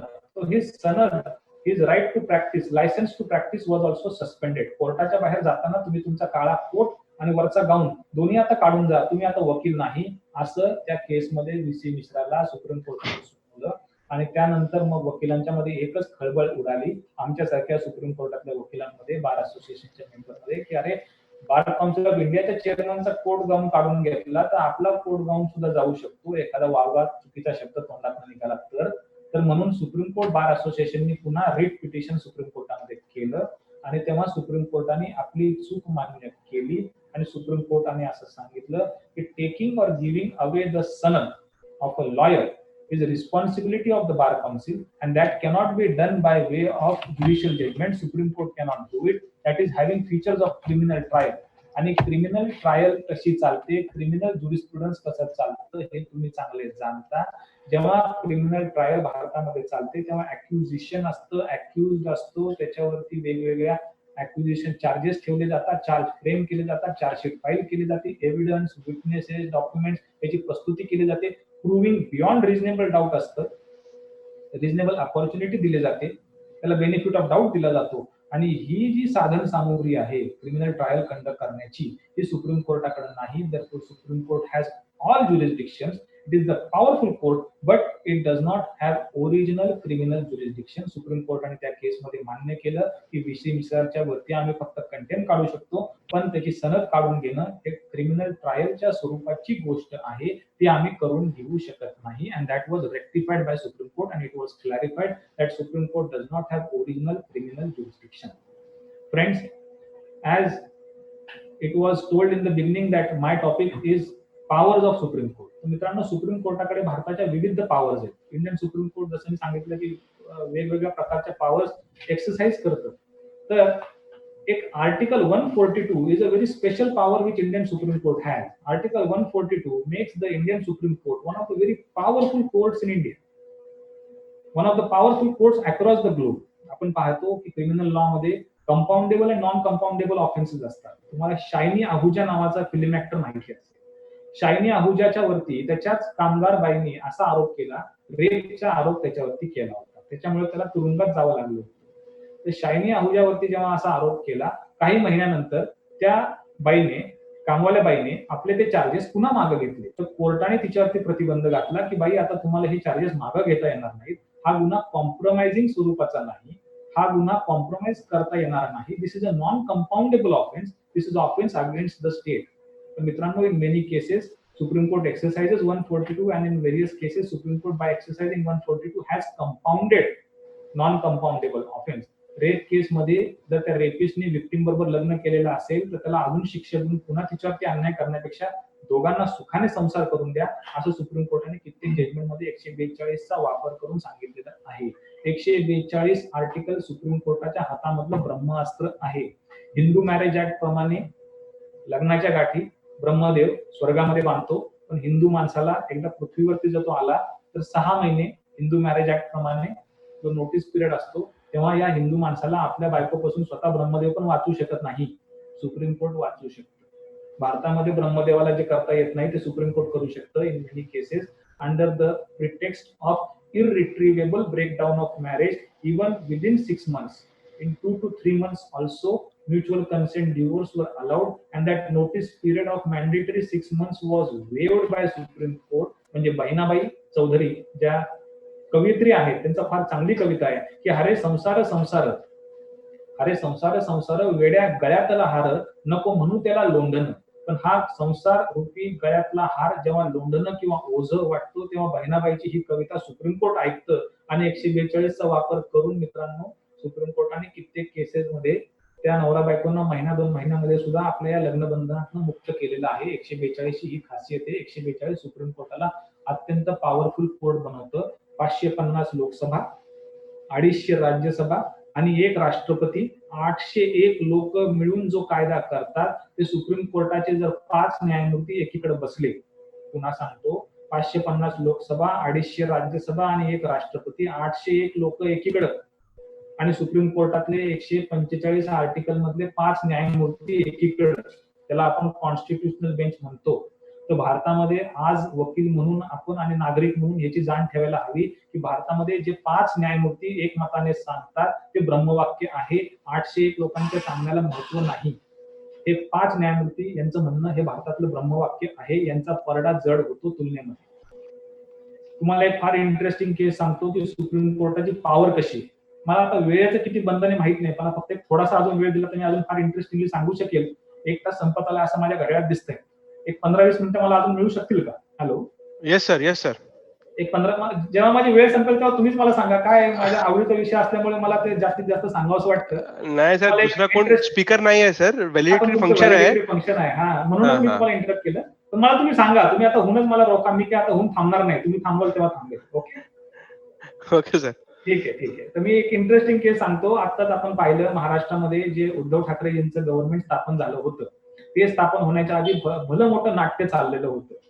तर recently in Maharashtra in political scenario we have seen that the governor woke up in the morning 4 o'clock and he signed in the morning 7 o'clock and he very haphazardly and in a very fast in a hasty manner swearing in ceremony of one of the members was made as chief minister of Maharashtra. आपल्याकडे काही महिन्यांपूर्वी governor दूधवाला यायच्या आत सकाळी उठले आणि त्यांनी एका फडणवीस नावाच्या माननीय व्यक्तींची मुख्यमंत्री म्हणून शपथविधीची घोषणा करून शपथविधी करून टाकला. हा वाद सुप्रीम कोर्टापर्यंत चालला होता. कसं सुप्रीम कोर्ट 142 चा वापर करतं मला तुम्हाला हे सांगायचंय. त्या केसमध्ये शिवसेनेच्याकडनं मी सुद्धा केस चालवली होती. तर मित्रांनो, या केसमध्ये जे वकील शिवसेनेच्याकडनं बाजू मांडत होते ते होते कपिल सिब्बल आणि अभिषेक मनु सिंघवी, आणि फडणवीस साहेबांच्याकडनं जे बाजू मांडत होते ते होते मुकुल रोहतगी. मुकुल रोहतगी हे कायद्यामधले अत्यंत विख्यात प्रख्यात वकील आहेत, विद्वान वकील आहेत. मुकुल रोहतगींना जस्टिस राधाकृष्णनने जस्टिस रमन्नाने प्रश्न विचारला, NV रमन्नांनी, की म्हणले मुकुल रोहतगी, गव्हर्नरने असं सकाळी 5 वाजता उठून 7 वाजता शपथविधी घेण्याचं कारण काय? इतक्या लवकर गव्हर्नर उठले कसं काय? त्यांनी ही कृती केली कशी? तर मुकुल रोहतगींनी फार छान उत्तर दिलं की governor happens to be a constitutional functionary. Under Article 361, governor is a constitutional functionary. Governor is not answerable to any court. राष्ट्रपती आणि गव्हर्नर हे दोन व्यक्ती असे आहेत की ते कोणत्याही कोर्टामध्ये उत्तरदायित्व त्यांचं जात नाही, ते कुणाला आन्सरेबल नाहीत. त्याच्यामुळे मी NV रमन साहेब तुमच्या या प्रश्नाला उत्तर देण्याची काहीही गरज नाही, असं त्या मुकुल रोहतगी साहेबांनी त्या सुप्रीम कोर्टातल्या न्यायमूर्तींना सांगितलं. तर सुप्रीम कोर्टातल्या न्यायमूर्तींनी फार छान त्यांना उत्तर दिलं. म्हणजे रोहतगी साहेब, तुमचं आम्हाला वाक्य कळते, तुमचं आर्ग्युमेंट आम्हाला पटतंय की राष्ट्रपतीला आणि गव्हर्नरला आम्ही अशी विचारणा करू शकत नाही, कारण त्यांना राज्यघटनेने ती मुभा दिलेली आहे, ते प्रोटेक्शन दिलेलं आहे. पण जर तुमचे गव्हर्नर त्याच राज्यघटनेची पायमल्ली करणार असतील, त्याच राज्यघटनेला जर धाब्यावर ठेवणार असतील, तर लक्षात घ्या आमच्याकडे 142 ची पॉवर आहे. जसे परवा गव्हर्नर सकाळी उठले आणि 7 वाजता शपथविधी केला, आम्ही जर 142 चा वापर केला तर तुमच्या गव्हर्नरला उद्या सकाळी दुपारी 12 वाजेपर्यंत आमच्या समोर उभा आणून त्यांना प्रश्न उत्तरासाठी उभं करू शकतो. ही 142 ची पॉवर आहे. ती पॉवर जर आम्ही हातामध्ये घेतली तर आम्हाला कोणत्याही प्रकारचं बंधन नाही. तेव्हा आम्ही गव्हर्नरला सुद्धा प्रश्न उत्तर विचारू शकतो. लक्षात घ्या. So this is an exceptional power whereby non-answering authorities can also be made answerable by Supreme Court. Article 142, a very innovative and a very mysterious power which Supreme Court has, which makes Supreme Court a very potent, powerful, very eminent authority in India. शुभ्रता रॉयची केस मी तुम्हाला सांगतो मित्रांनो. शुभ्रता रॉय, सहारा समूह उद्योग समूहाचा मालक शुभ्रता रॉय, याच्यावरती आरोप होता की जसं बायकांची भिशी असते तसे शुभ्रता रॉयनी 25,000 कोटीचा चिटफंड घोटाळा केलेला होता आणि त्याच्यामधले पैशांचा अपव्यवहार केला होता. शुभ्रता रॉयवरती आरोप होता की त्यांनी हे सगळे पैसे गहाळ केले. सुप्रीम कोर्टामध्ये एका सामान्य माणसाने तक्रार अशी केली, रिट पिटिशन असं मांडलं की माझ्या सुद्धा पैशांचा अपव्यवहार या शुभ्रता रॉयने केलेला आहे. शुभ्रता रॉय त्या दिवशी कोर्टामध्ये आले होते. I myself was a witness to that case. मी स्वतः ती केस तिथं विटनेस म्हणून पाहिली होती. तिथं मी त्या केसचा अनुभव घेतला की सुप्रीम कोर्टाची काय पॉवर असते. शुभ्रता रॉय या व्यक्तीला सुप्रीम कोर्टाने कोणत्या गुन्ह्याखाली अटक केलं याचं उत्तर भारतातल्या कुणाकडेच नाही. कोणत्या वकिलाकडे नाही, कोणत्या न्यायाधीशाकडे नाही, न्यायमूर्तीकडे नाही. शुभ्रता रॉयला सुप्रीम कोर्टाने जेलमध्ये टाकलं, पण कोणत्या कारणास्तव टाकलं शुभ्रता रॉय यांना जेलमध्ये, त्याचं उत्तर कुणाकडे नाही. त्याचं उत्तर आहे सुप्रीम कोर्टाच्या 142च्या कलमामध्ये. तर शुभ्रता रॉयची ही जी केस सुप्रीम कोर्टासमोर चालली होती, त्या केसमध्ये राम जेठमलानी, दिव्यांग विद्वान वकील, आर्ग्युमेंट करत होते. जेठमलानी साहेबांचं म्हणणं सुप्रीम कोर्टाच्या जस्टिस राधाकृष्णनच्या समोर असं होतं की म्हणले की शुभ्रता रॉयने जर पैशाचा गैरव्यवहार केला असेल तर त्यांच्यावरती जाऊन FIR लॉन्च करा, क्रिमिनल कंप्लेंट दाखल करा, नाहीतर मनी रिकव्हरीचा सूट दाखल करा, डायरेक्टली सुप्रीम कोर्टात येण्याची गरज काय, असं जेठमलानी साहेबांचं सुप्रीम कोर्टाला सांगणं होतं.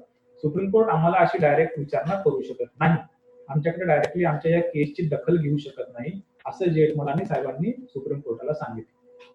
तर सुप्रीम कोर्ट न्यायमूर्ती हे अत्यंत शांत होते. राधाकृष्णन ते म्हणले, जेठमलानी साहेब आम्हाला तुमचं आर्ग्युमेंट कळतंय, आम्ही त्यांना असा प्रश्न विचारू शकत नाही, कारण तुम्ही म्हणता ते खरं आहे. जर कोणी अग्रीव्ड असेल तर तिने जाऊन FIR लॉन्च करावा, मनी रिकव्हरी सूट टाकावं. पण हा गरीब नागरिक आमच्याकडे आलेला आहे. मुलीच्या लग्नासाठी यांनी तुमच्याकडे 2-3 लाख रुपये ठेवलेले होते. तर 2-3 लाख रुपये तुमच्याकडे मुलीच्या लग्नासाठी ठेवले होते आणि तुम्ही इतकं मोठा बलाढ्य असं समूह आहात, उद्योग समूह आहात. तुमच्या इतक्या छोट्या केससाठी जेठमलानी जो 50 लाख रुपये रोज फी घेतो असा व्यक्ती तुमच्याकडे येतो, आर्ग्यू करतो. या शुभ्रता रॉयच्या मुलाच्या लग्नामध्ये उत्तर प्रदेशच्या मुख्यमंत्री दारात उभं राहून सगळ्यांचं स्वागत नमस्कार करून करतो. अशा इतक्या मोठ्या बलाढ्य माणसाला हा 3 लाख रुपये इन्व्हेस्ट करणारा माणूस कुठे कुठे भांडेल. आम्ही विनंती करतो जेठमलानी साहेब, तुमच्या क्लायंटला सांगा त्याचे 3 लाख रुपये देऊन टाका. तर नवीन वकिलांनी कायम ह्या गोष्टीची जाण ठेवायला हवी की जेव्हा न्यायाधीश किंवा न्यायमूर्ती विनंती करतात तेव्हा ती विनंती जरी असली तर त्याच्यामध्ये आदेशाचा स्वरूप असतो, त्याचा आपण मान ठेवला पाहिजे. तर जेठमलानींनी असा हात त्या पोडियमवरती आदळला आणि म्हणले की सुप्रीम कोर्टाला अशी पॉवर नाही, अशी अथॉरिटी नाही, सुप्रीम कोर्टाकडे असं ज्युरिस्डिक्शन नाही, जे करायचे ट्रायल कोर्ट करेल, जे करायचे ते पोलीस करतील, सुप्रीम कोर्ट कॉग्निझन्स घेऊ शकत नाही.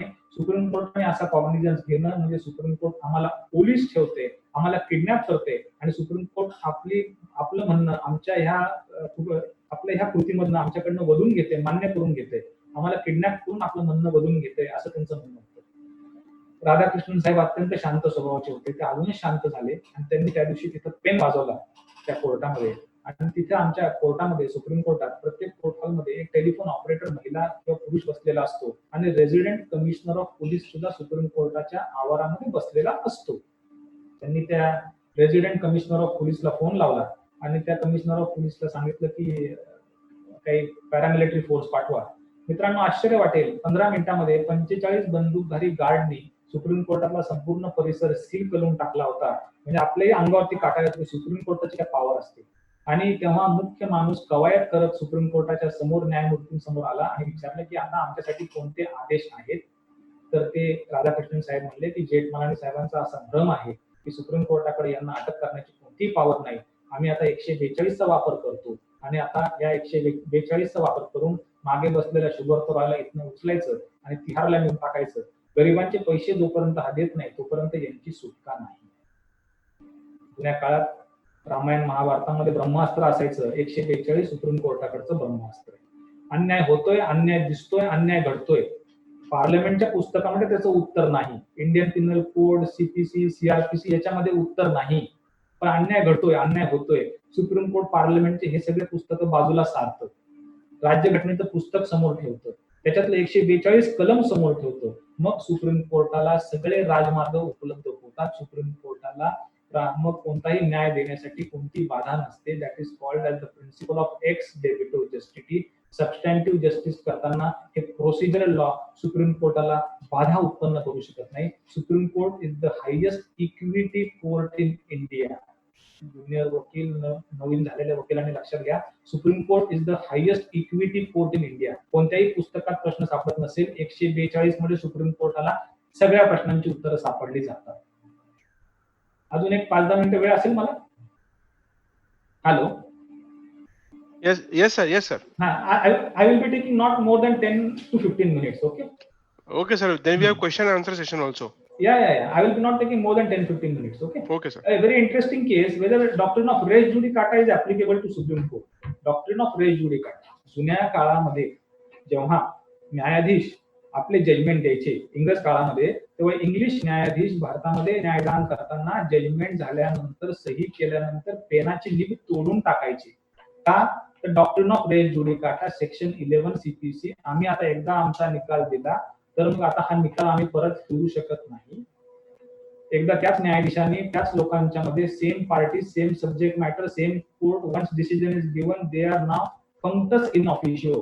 परत ते त्या निकालामध्ये फेरबदल करू शकत नाही. घरी गेलो, बायकोशी चर्चा केली, मुलांशी चर्चा केली, माझं मत परिवर्तित झालं असं न्यायाधीश म्हणू शकत नाही. जजमेंटच्या द्वारे एकदा जजमेंटनी त्याच्यावरती सही केली, जजमेंट जाहीर झालं, रेस जुडिकाटा ऍप्लिकेबल होतं. जे करायचे ते वरच्या कोर्टाला करायचं असतं, अपील मध्ये करायचं असतं, रिव्हिजन मध्ये करायचं असतं. ताना, मात्रा, फुलस्टॉपची चुका असेल तर रिव्ह्यू मध्ये करायचं असतं. पण Indian Supreme Court, mind my words very clearly, माझे शब्द नीट कान देऊन ऐका, भारतीय सुप्रीम कोर्ट एकमेव सुप्रीम कोर्ट भारतातलं असं आहे that is not bound by the doctrine of res judicata. Rupa Hurra versus Ashok Hurra, landmark judgment. Rupa Hurra, Ashok Hurra, Supreme Court has said, whenever there is grave violation of fundamental right, whenever it is explicitly seen that fundamental rights are violated, whenever natural justice principles are violated, whenever the judgment has attained finality, but only because there is no superior, आमच्या वरती ही चूक cure करणारा कोणतं court नाही, म्हणून आम्ही equity court आहोत, म्हणून आमच्याकडे एक डेडिकेटेड जस्टिसची पॉवर आहे, म्हणून आमच्याकडे क्युरेटिव्ह पिटिशनची पॉवर आहे.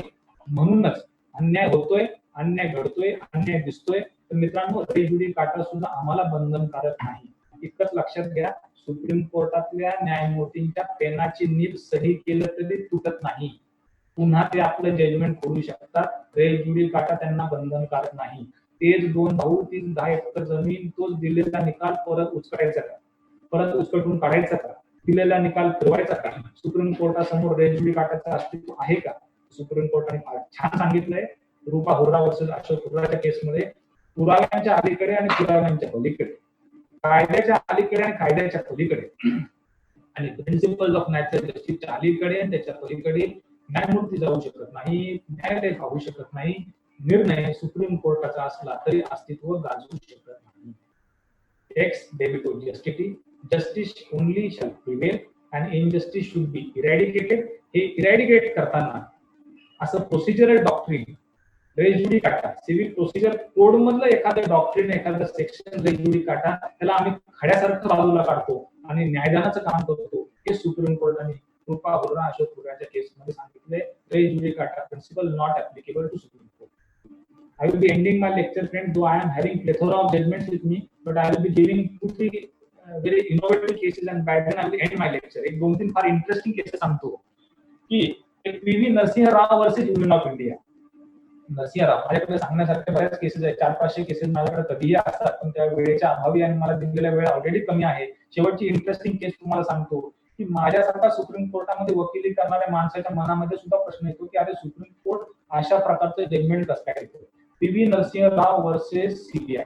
पी.व्ही. नरसिंह राव हे भारताचे पंतप्रधान होते.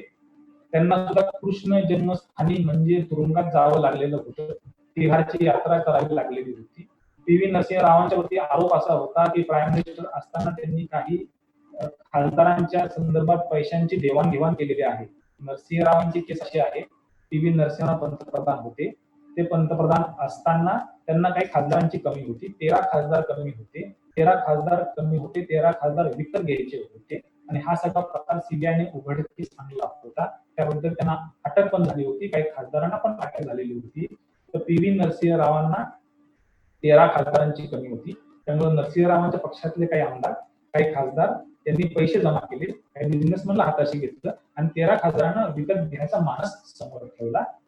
तर मग 3 प्रकारचे दोषी खासदार सुप्रीम कोर्टासमोर आढळले.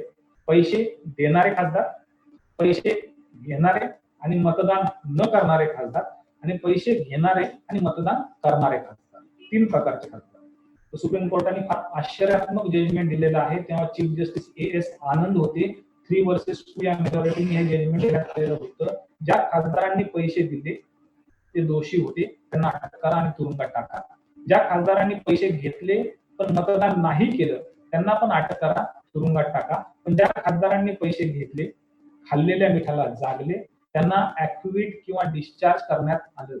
आपल्याकडे आर्टिकल सुप्रीम कोर्टातलं असं आहे 215 नावाचं, ते असं सांगतं, article 105 of the Indian constitution says की पार्लमेंटेरियन व्हॉट एव्हर ही स्पीक्स और व्हॉट एव्हर ही वोट्स, एखादा खासदार किंवा आमदार त्या फ्लोअरवरती जे काही बोलतो किंवा जे मतदान करतो त्याबद्दल त्याला विचारणा कोणत्याही कोर्टामध्ये केली जाऊ शकत नाही.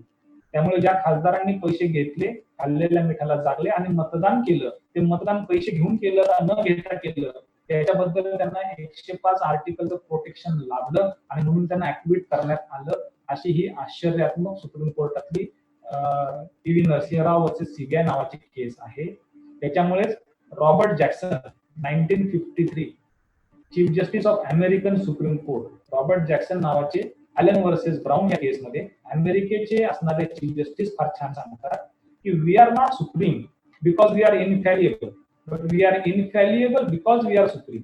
अमेरिकेचे न्यायमूर्ती रॉबर्ट जॅक्सन असं म्हणतात की आम्ही ब्रह्मज्ञानी आहोत म्हणून आम्हाला सुप्रीम कोर्टाचं जज नेमलंय, अशी समजण्याची चूक करू नका. आमची चूक काढणार आमच्या वरचं कोणतं कोर्ट नाही, म्हणून आमचं वाक्य ब्रह्मवाक्य आहे, हे तुम्ही लक्षात घ्या. तो पुढे असं म्हणतो की had there been a super Supreme Court, आमच्या वरचं आमची चूक काढणारं अजून एखादं सुपर सुप्रीम कोर्ट असतं तर many of the judgments of this Supreme Court would also had been set aside, आमचे सुद्धा काही जजमेंट सेट असाइड झाले असते. मित्रांनो, सांगण्यासारखे बोलण्यासारखे बरेच मुद्दे, अजून 5 मिनिटात मी संपवतो.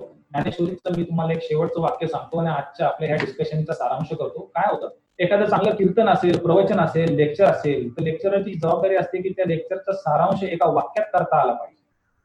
जसं कीर्तनकार आपल्या कीर्तनाचा सारांश एका वाक्यात करतो, समारोप एका वाक्यात करतो, तर मी ज्ञानेश्वरीचा आधार आज मुद्दाम घेऊ इच्छितो ज्ञानेश्वरीचा अध्याय पहिला आणि ओवी 70 त्याच्यामध्ये भगवद्गीतेचं वर्णन, जसं राज्यघटना तशी भगवद्गीतेचं वर्णन ज्ञानेश्वरांनी केलेलं आहे की थेत हरू म्हणे नेमीजे देवी जैसे का रूप तुझे तैसे हे नित्य नूतन देखीजे गीतात.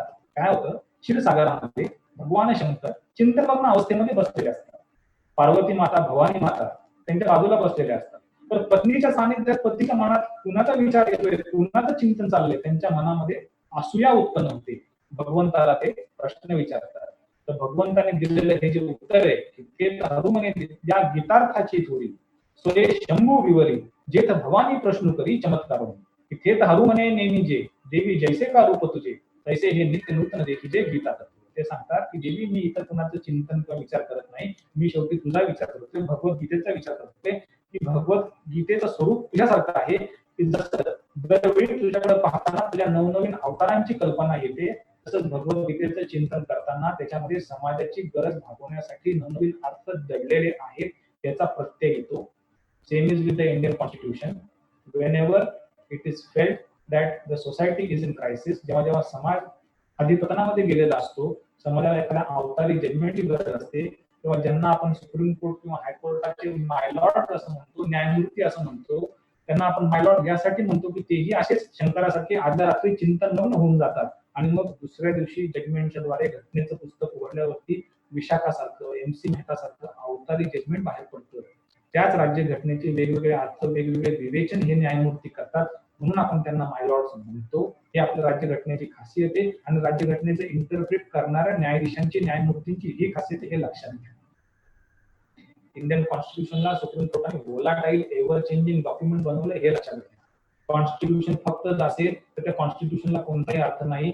सुप्रीम कोर्टासारखी एक पॉवरफुल इन्स्टिट्यूशन त्याच्यावरती व्हिजिलंट पद्धतीने त्याचं नवनवीन अर्थ लोकांच्या मध्ये प्रदान करते, म्हणून कॉन्स्टिट्यूशन मिनिंगफुल डॉक्युमेंट झालेलं आहे. शेवटच तुम्हाला एक नेहरू आणि चर्चिल मधला एक संवाद सांगतो आणि माझं आजचं व्याख्यान संपवतो. काय होतं मित्रांनो, चर्चिल आणि नेहरू हे दोघे बॅरिस्टर होते, विद्वान होते, कोडीच तोड होते.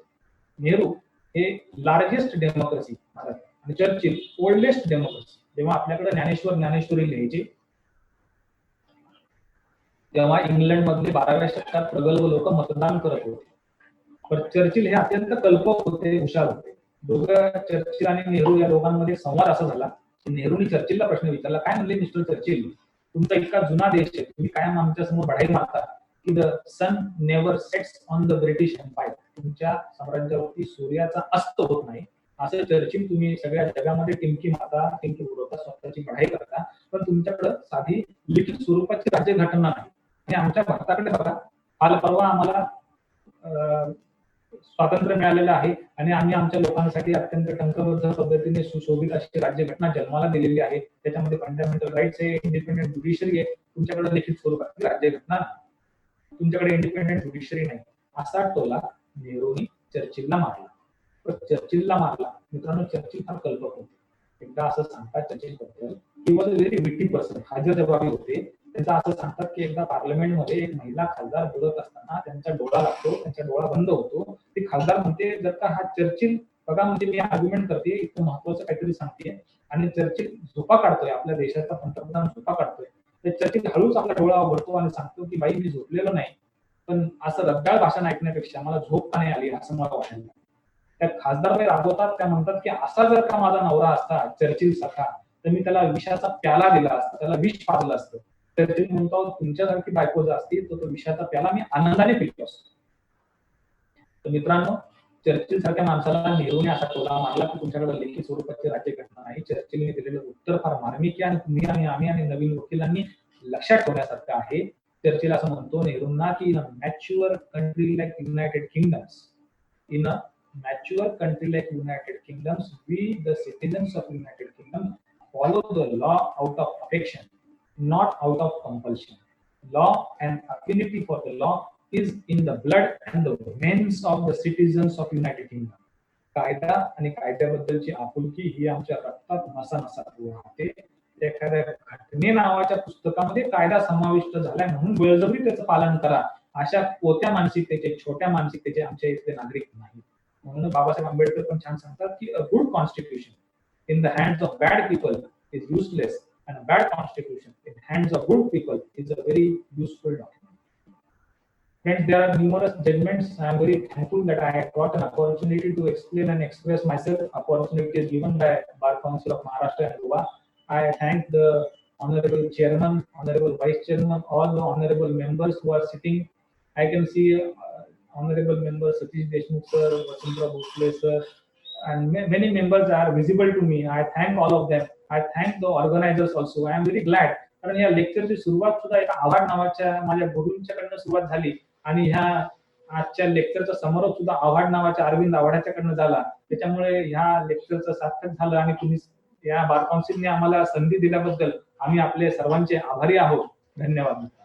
If anyone has any queries or if that session is there, I'm ready to answer. Sir, there are lots of queries. Yeah, I'm trying to filter out them. I'm always ready to answer. Yeah. Sir, with constraint of time, I will curtail certain queries. The first query is regarding the NJAC.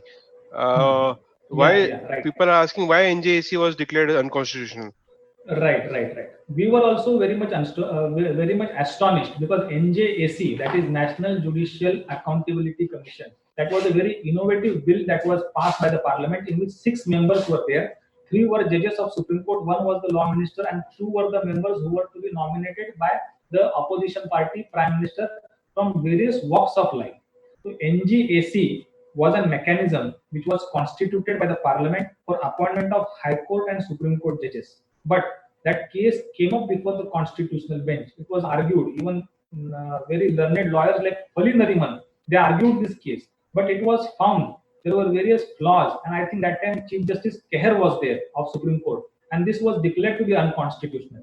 I do not want to go into the merits or whether it was right or wrong, but the fact is that NJAC was declared to be unconstitutional by the Constitutional Bench. It was argued at length. Dushyant Dave, Dushyant Dave, Fali Nariman, Kapil Sibal, many towering lawyers had argued in that case. I had also attended some of the sessions of that case, but ultimate fact is that today only collegium system prevails as per the case which I had discussed, that is the special reference 1998. NJAC does not hold the field today, that is out of question. The next question is right. Supreme Court is more powerful than High Court. Then why the writ jurisdiction of High Court is wider than Supreme Court? The Supreme Court is, as I said, is having Article 142. It is one of the most powerful court in India, and in comparison with all the courts, Supreme Court is a very powerful court. Writ jurisdiction of High Court is having wider jurisdiction because High Court is having the power. It being at the state level, it is also having the power to deal with the issues of any other authority that is not available to the Supreme Court. Supreme Court is exercising writ jurisdiction due to constraint of time and to constraint of functioning. Supreme Court's power is limited, but High Court has wider jurisdiction as long as writ power is concerned. It also can interfere in case of any other appropriate authority. Also, High Court can interfere. That is 226, and High Court's power under 227. High Court also is under 227 having supervisory jurisdiction. एक कायम लक्षात ठेवा की lower ज्युडिशरीचं supervisory jurisdiction हे हाय कोर्टाकडे असतं, supreme कोर्टाकडे नसतं. That is why High Court is having little more power as far as writ jurisdiction is concerned than Supreme Court. So the next question is power of the Supreme Court to act upon policy matters, whether it can review those policy matters of government.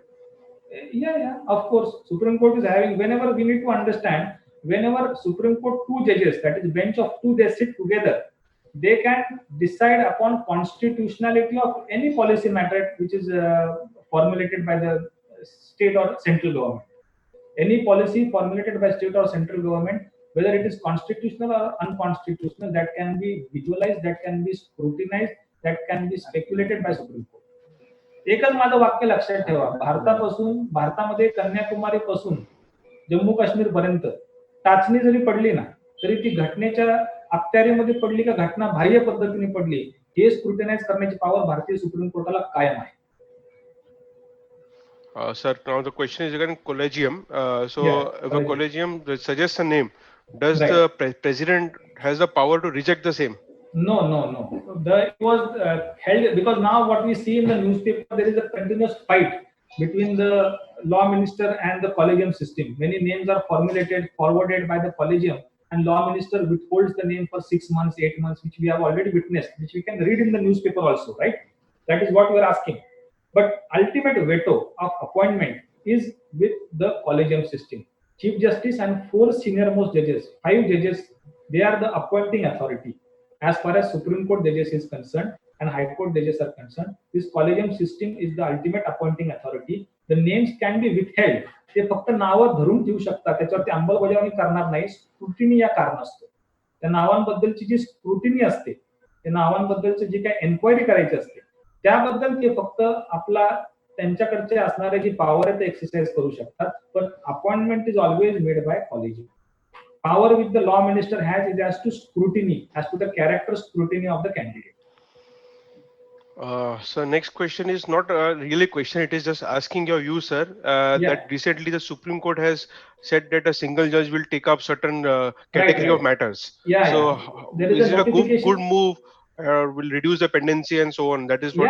Surely that will ultimately reduce the pendency of Supreme Court cases wherein the offense is less than 7 years, having imprisonment less than 7 years, and cases pertaining to family matters, they will be taken up by the single bench of Supreme Court, is what the recent notification of Supreme Court says. That is a very correct move in order to reduce the pendency. Minor criminal offenses, instead of going before a division bench, if they are decided by a single bench, that can be, and the provision also exists in the Constitution. This provision is not a new provision, it exists in the Constitution and also in the Supreme Court rules.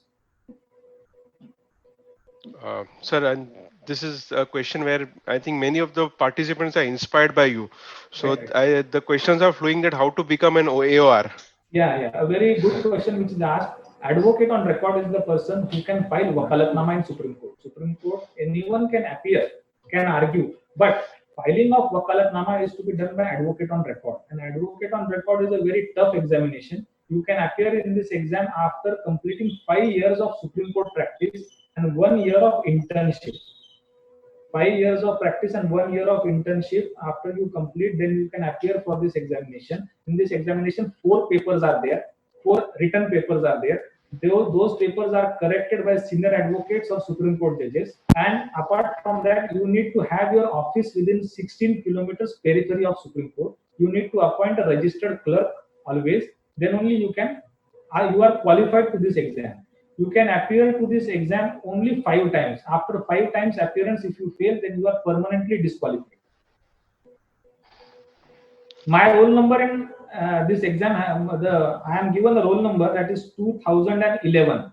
2111 is my roll number. When I passed the exam, my registration number is 2111.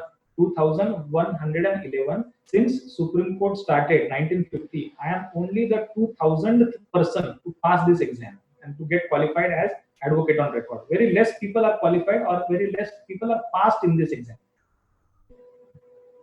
So it's a tough exam, but not an impossible thing. And sir, this is regarding the last question for the day. Suo moto powers of Supreme Court. Nowadays we hear suo moto cognizance, suo moto. So whether this is being misused. I will not go whether it is misused, but Supreme Court has suo moto powers. I will give you an example. मराठीमध्ये सांगतो. काय झालं होतं, पंजाब आणि हरियाणामध्ये मुरथल नावाचं एक ठिकाण आहे, जो नॅशनल हायवे 1 NH1 ज्याला म्हणतात. तिथे काही लोकांनी आपल्याला आरक्षण असावं म्हणून त्यांनी संप केला होता आणि तिथे बऱ्याच लोकांनी संप या नावाखाली अनेक महिलांची छेडछाड, काही महिलांवरती रेपचे असे अटेम्प्ट असं केलं होतं आणि ते न्यूज चॅनलच्या द्वारे प्रदर्शित करण्यात आलेलं होतं.